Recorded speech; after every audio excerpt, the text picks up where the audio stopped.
Welcome back to Module 5, which is physical activity and diabetes. Do you think exercise helps you to, control your blood sugar levels? I would say yes, definitely yes. Exercise is one of the best ways to manage your diabetes because it is going to help you to improve your blood sugar control, also boost your overall fitness, and reduce your risk of developing complications from diabetes, right? And simple exercises like walking, swimming, strength training, and riding a bicycle are all the different types of exercise that you can do to control your blood sugar levels. How does your exercise affect the blood glucose levels? So, what happens is during your exercise, it is really important that you monitor your blood glucose levels, especially like when you are planning to work out for like 2 hours continuously or more than 2 hours, and then you start feeling symptoms of low blood sugar levels. Checking your levels every hour during your workout can actually prevent you from sudden drops. Like it can help you in avoiding the hypoglycemic condition. After finishing your workout, also you need to test your blood sugar again. And if you think that it is below 100 mg per dl, follow the same steps as before, right? So that the following steps that I'm going to talk to you about, we will cover that in our future slides. And if your blood sugar levels is like, above 250 mg per dl, check for ketones in your urine. Because ketones are substances that the body produces when it starts to burn fat instead of glucose for the energy, which can be actually dangerous, especially for somebody who is diabetic condition. So that can lead to diabetic ketoacidosis. So please keep monitoring your blood glucose levels before, during, and after your exercise. How does insulin work during the exercise? So what happens when we eat a particular food, our body is going to break down the food into the type of sugar that's called as glucose, which is then used for the energy, right? And normally, what happens is the glucose enters into your bloodstream and it needs a hormone that is insulin. As we have already discussed in our previous modules, it needs insulin to help it move into the cells. But what happens during the exercise? Even if the body is not producing insulin, the muscle can still take in glucose from the blood to use it as an energy. This means that physical activity can actually help you to lower the blood sugar levels naturally, right? And that is the reason why exercise is especially very helpful for somebody who's having diabetic condition, because that is going to ultimately use your glucose from the blood. So basically, even if your body is not producing insulin, the muscles will still take in glucose from the blood to use as energy. This means that can actually lead to low blood sugar levels. So it is very helpful for somebody who's using different types of exercise technique to lower their glucose levels. When does exercise affect your blood glucose levels, right?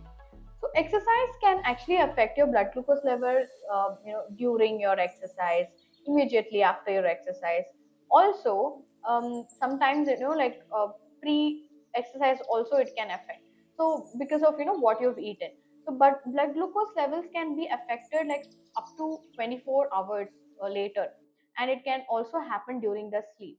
So the best way to know how exercise is affecting your current blood sugar level is to always do a blood test before, during, and after your exercise.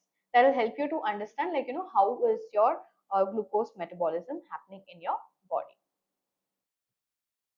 Okay, what is this rule of 15 that everybody talks about, right?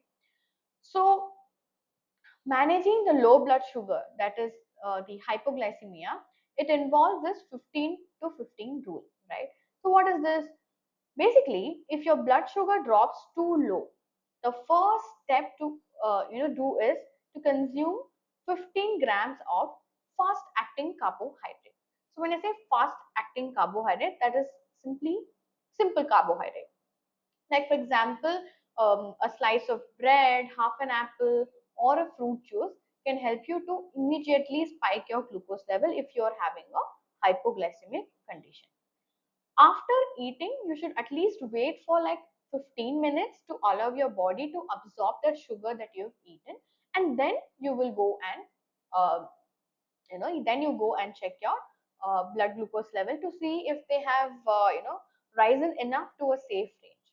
But if you think that if your blood sugar is still low below 70 mg per dl, even though you followed eating 15 grams of carbohydrate, rechecking every 15 minutes is also very important. So this cycle is going to continue until your blood sugar stabilizes, right? So again, if it's low, eat more 15 grams of carbs, just 15 grams of carbs.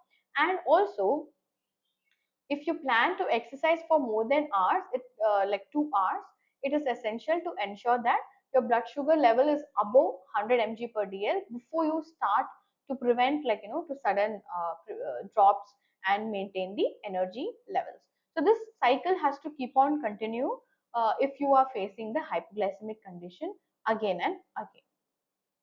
What if my blood glucose level is greater than 250? So during your exercise, it is important to monitor your blood glucose level. As I told you, especially when you're planning for like 2 hours or more than that, right? Because sometimes you might start feeling low blood sugar level, right?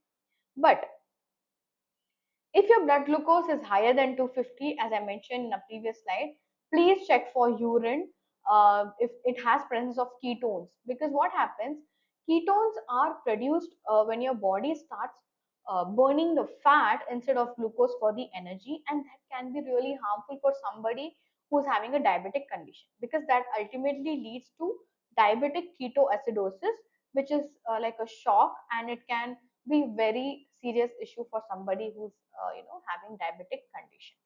So please make sure that if you are having more than 250 mg per dl your blood glucose levels, please check your urine for the presence of ketones. What exercise can you do?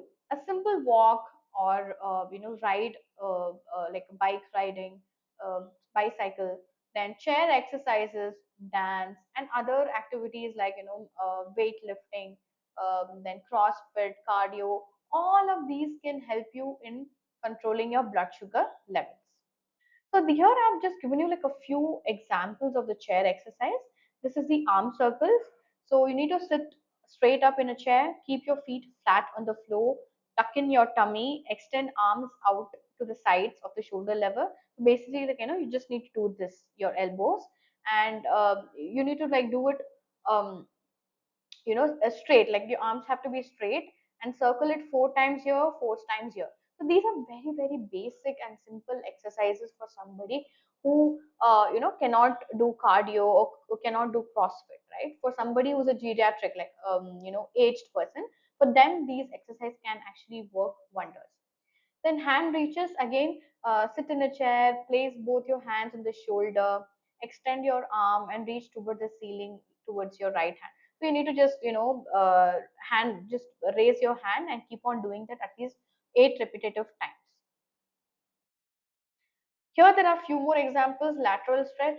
So again, this is going to be like lift your right arm over your head and lean to the left. Simply like doing like this, like this. So this is also making basically a C shape, right? This is also very easy exercise that you can do. Again, 8 side here and eight times here.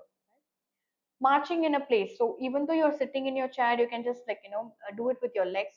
Lift your left knee to the foot and then lower your left knee. Keep doing this at least for 10 times each. Ankle circle, sit in a chair and extend the right foot out in the front. Circle it like 4 times, and in and out, and repeat it with the left foot as well. Very simple exercise. Knee pull again. It is going to like be like pull your right knee to your chest and keep doing that like for 4 seconds. Hold it for 4 seconds, and repetitively at least for 8 to 10 times, each for left and the right legs.